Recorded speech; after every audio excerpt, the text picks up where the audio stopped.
Mungkin pendapatnya terkait Sandra Dewi sudah diperiksa. Mungkin apakah diperiksa ini ada dugaan bahwa Sandra ikut turut mengetahui terkait adanya korupsi yang dilakukan oleh suaminya. Gimana sih tanggapan Pak Oto sendiri? Saya kira kita nggak boleh juga terlalu awal menjudge ya.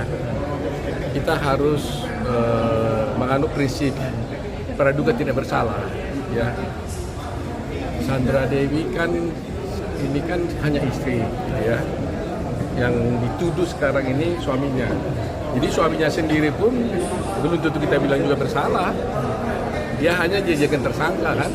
Kalau suaminya sudah tersangka, mungkin iya tersangka, tapi kan belum tentu bersalah juga, gitu loh. Karena kemarin ada berita waktu saya diwawancarai, dipelintir berita saya, gitu loh kan. Dibilang saya mengatakan bahwa supaya dia dimiskinkan dan sebagainya, padahal saya selalu sebagai lawyer kan harus jujur. Jadi saya hanya melihat kasus itu kan dari media. Bagaimana unsur-unsurnya, apakah betul terbukti berbuat atau tidak, itu kan harus kita lihat dulu gitu ya. Nah, memang prinsip hukum kalau dia bersalah, ya memang tentunya itu proses hukum nanti yang menentukannya. Jadi kita tidak bisa menyatakan dulu dia itu melakukan suatu perbuatan pidana sebelum nanti putusan pengadilan. Nah, itu prinsipnya. Apalagi Sandra, saya katakan sebenarnya dan tolong disampaikan, Sandra ini kan istri. Bagaimana seorang istri bisa dikatakan terlibat dalam suatu perbuatan kalau hanya dia menerima uang itu dari suaminya sebagai seorang istri, kecuali dia terlibat langsung melakukan perbuatan-perbuatan yang dituduhkan. Jadi kalau hanya dia terima sebagai seorang istri, dikasih suami mobil, dikasih uang, kan itu wajar aja kan gitu. Belum bisa, saya tidak juga mengatakan tidak ya, belum bisa dinyatakan dia itu terlibat. Karena dia hanya istri. Coba bayangkan kalau seseorang istri langsung dikenakan satu orang terlibat, berarti ribuan ini perkara korupsi itu semua istri akan kena dong gitu. Nah ini kita harus hati-hati. Jadi untuk bisa sampai kepada kesimpulan itu kita harus menunggu dulu pemeriksaan lebih lanjut. Tapi kan suami Sandra dibilang menyimpan uang. Kemarin penggeledahan yang dilakukan oleh kejaksaan itu ada 76 M cash yang disimpan rumahnya. Mungkin apakah mencegah ketahuan dari PPATK atau seperti apa sih Bang Oto? Nah, kalau seperti itu?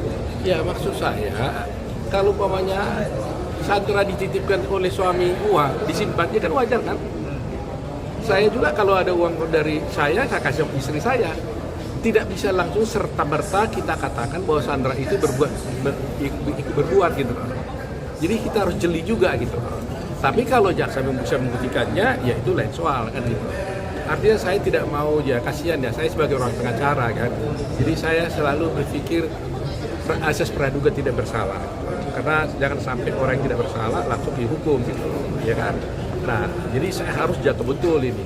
Jadi maksud saya, kita lihatlah bagaimana perkembangan daripada penyidikannya nanti, baru kita memberikan pendapat. Gitu. Tapi kalau saya sebagai hanya membaca berita, tapi hanya saya bisa memberikan pendapat yang sifatnya umum, memberikan penilaian terhadap perbuatannya Sandra, saya juga tidak bisa memberikan konklusi, tapi kita harus menghormati asas praduga tidak bersalah. Itu yang bisa. Tapi apakah ini strategi dari suami Sandra sendiri menyimpan 76 M itu untuk agar gak ketahuan gitu? Ya, itu harus ditanya kepada kejaksaan lah. Ya, saya nggak tahu kasusnya. Tapi kan kemarin sempat Sandra sendiri malah tersenyum ini Om. Orang lain jadi menghujat Sandra itu kan, dia kan diperiksa nih Om. Tapi dia melontarkan suman-suman ke kawan-kawan yang ada di sana. Mungkin jadi hujatan kok Sandra suaminya tersangka malah tersenyum. Mungkin Om sendiri melihat seperti ini. Sandra kenapa? Tersenyum melontarkan senyuman saat diperiksa gitu kan. Ya, itu mungkin Om sendiri gimana? Senyuman ini kan bisa bermacam-macam kan. Senyuman ada juga orang senyum pahit gitu kan.